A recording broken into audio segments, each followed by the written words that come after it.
All right, good afternoon, everyone. My name is Brandon Bellows. I want to quickly introduce our next speaker. Jordan Pollock is an attorney with the Dallas County Public Defender's Office, where she's the immigration specialist.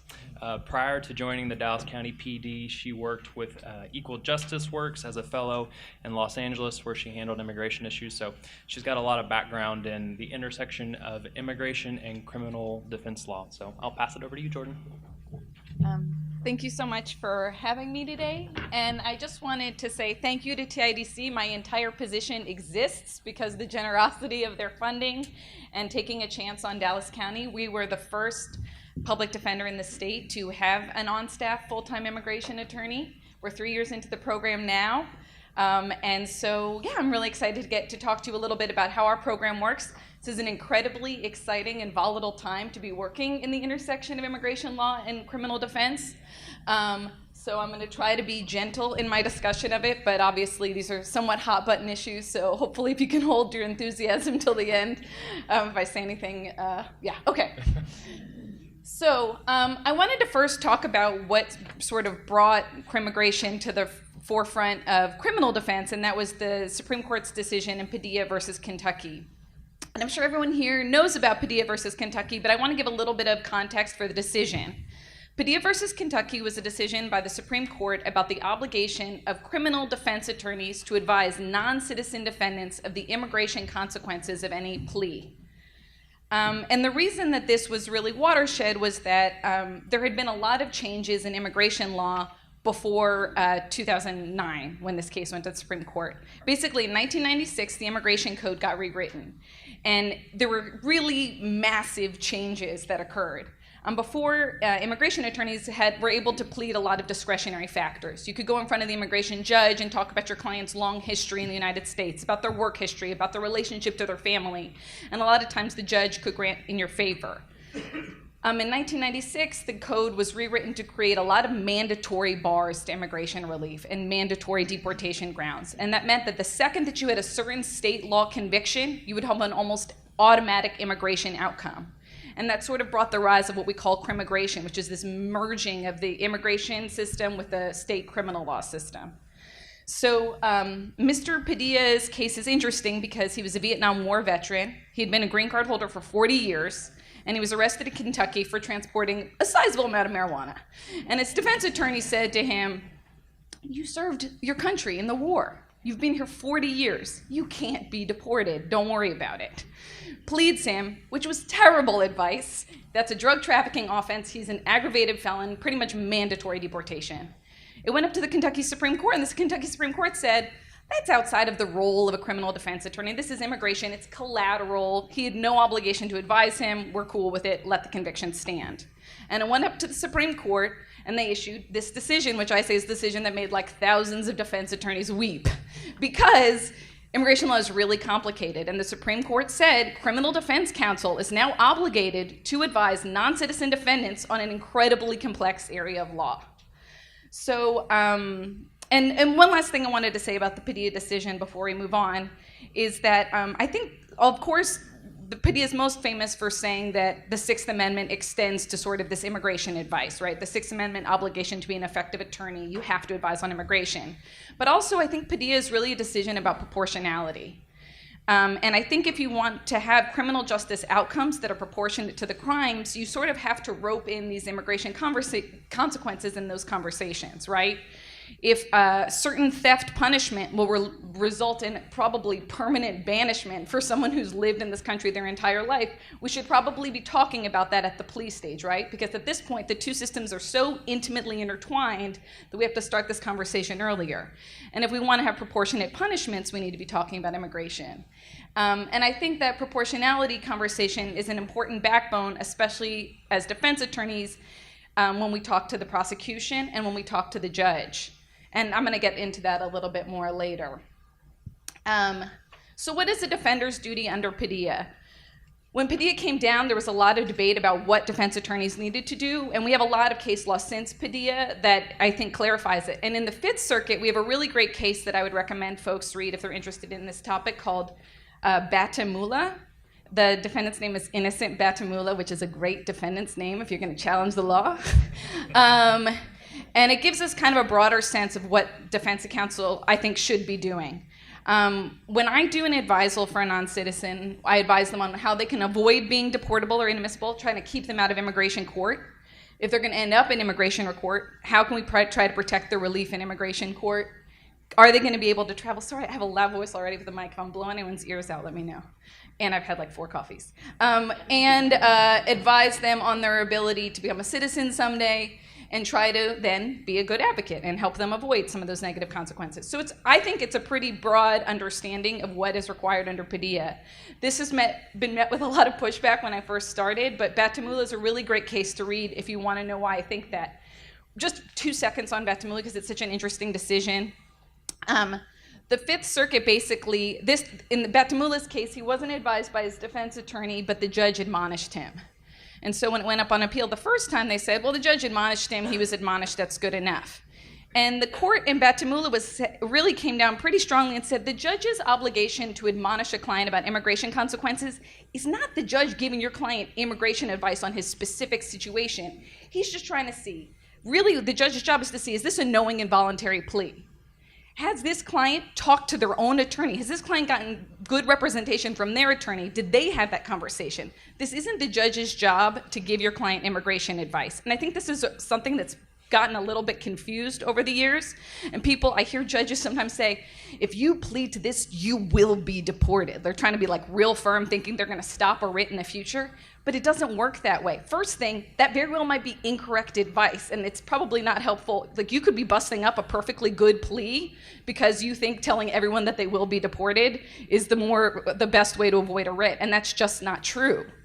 And also, I think it confuses the client when they're getting legal advice from the judge that may contradict the advice that they got from their counsel, who's worked out a plea to protect their immigration status. So I think the admonishment's important, but that Fifth Amendment duty is very different from the Sixth Amendment duty to give specific and researched advice. And that specific and researched advice, and that's what the language in Padilla, and it's gone into in more detail in Batamula, is why you have to say more than you could be deported or you will be deported to every client. This is probably the most unpopular thing I'd say in trainings to defense attorneys, but you have to make an individualized determination on what's going to happen to this person's immigration status. And you also can't just tell them, go talk to an immigration attorney. It's your Sixth Amendment duty to advise them on the immigration consequences. You can't just say, I think you're not meeting your obligation. You wouldn't make them do their own discovery, right? You wouldn't make them write their own filings for the court, and you can't make them comply with your Padilla requirements by sending them to an outside counsel. We'll talk more about the difficulties when you don't have immigration advice and you don't readily have access to people to help you with this, but I am famous for giving out my phone number to everybody, so I'll talk a little bit more about that at the end and how we set up our program. So one last thing that I wanted to say about why this advice is so important is, if y'all don't know, but in immigration court, there is no appointed counsel. Non-citizens who are fighting, a lot of times literally for their lives, are not given a lawyer in immigration court. And the problem with that is because it's a civil proceeding, right? Those aren't criminal proceedings. They don't have Sixth Amendment protections. So the criminal defense attorney is often the very last attorney your client will ever see. And so I don't think that the Supreme Court loved dumping this obligation on defense attorneys who are already really strained for time and resources, but at the same time, it was sort of the only person standing who has the possibility of warning clients about what's coming next. Okay.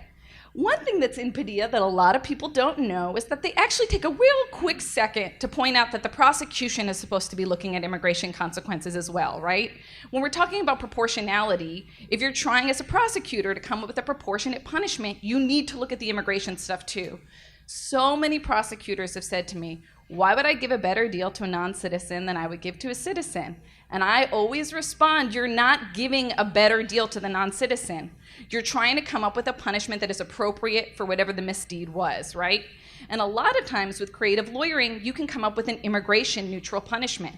A lot of times we'll plead them to a different subsection of the charge, which is way better for immigration purposes. Or sometimes like I plead people all the time to a 364-day sentence can make a radical world of difference from a 1-year sentence. So there's a lot of ways that you can be conscious about immigration punishments, punishments that won't have outrageous consequences on the immigration side, but still where the client is receiving punishment. No one's saying that non-citizens can't have punishment in the criminal justice system. It's about doing it in an intelligent way that we don't have these sort of hugely disproportionate outcomes.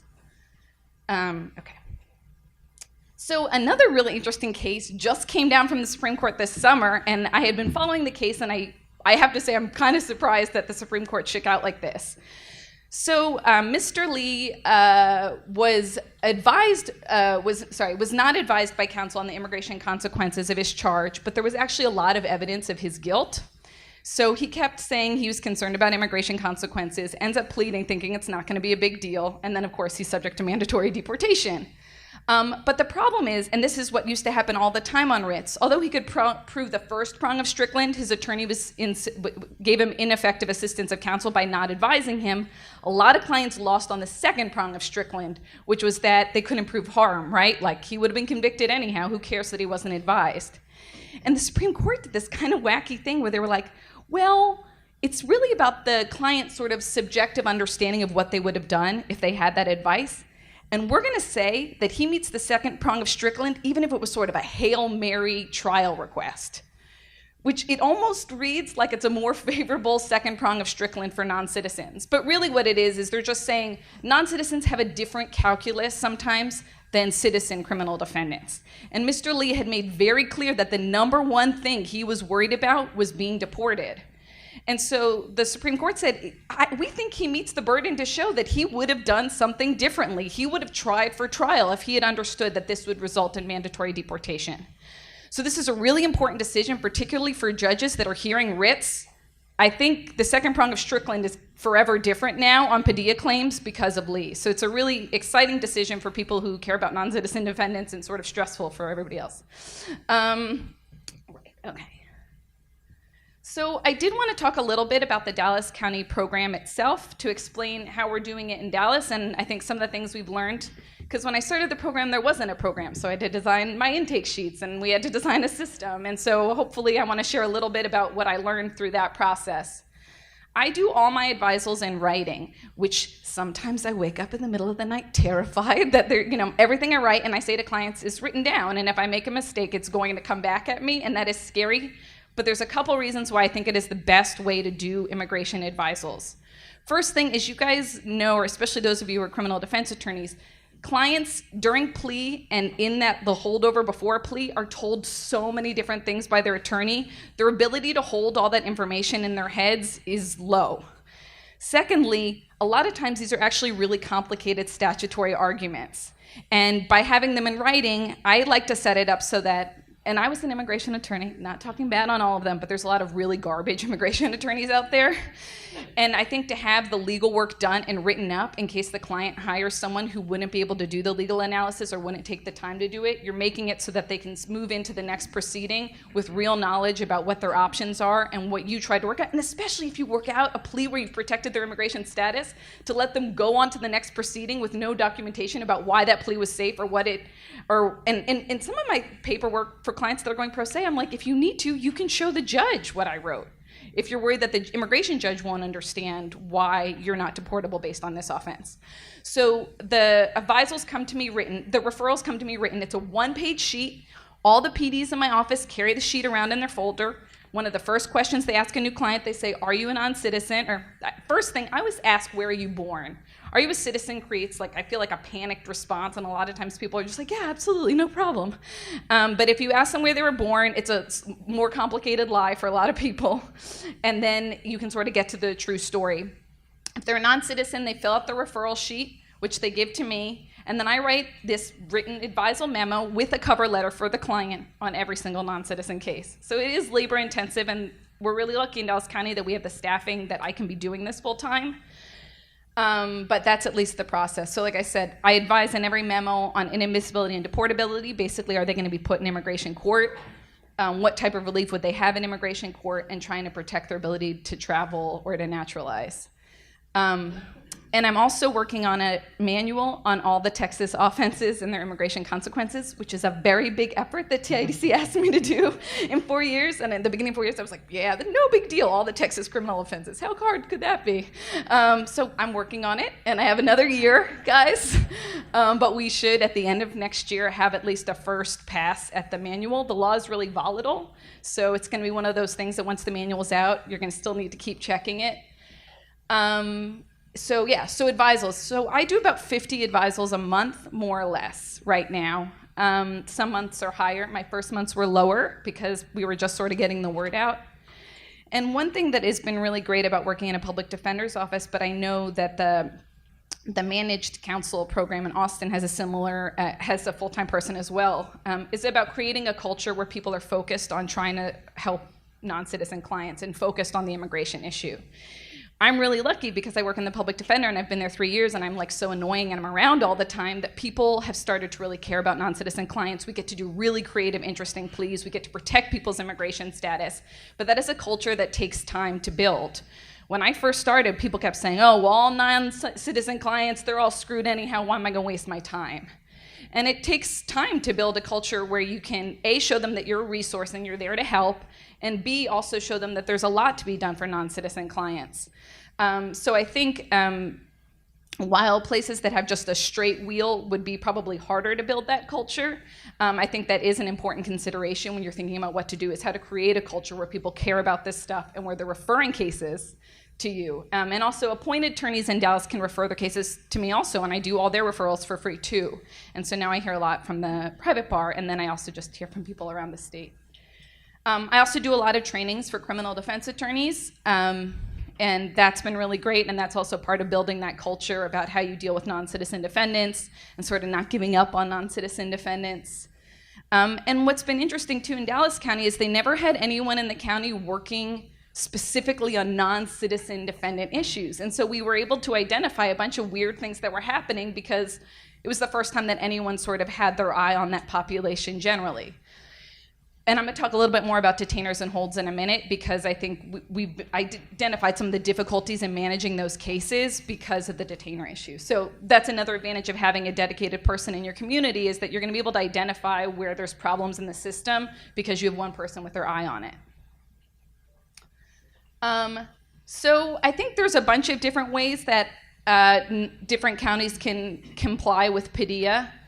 I think, you know, if the criminal justice system is our goal, I think trying to draft immigration neutral policies is the best practice, right? You want people coming forward to the police, you want people working with the police, and there's a lot of ways that law enforcement can craft immigration neutral programs. If they don't want to restrict ICE access to the jail, I think we should be admonishing non-citizens that they don't have to talk to ICE in the jail because that's their right not to have to speak to them.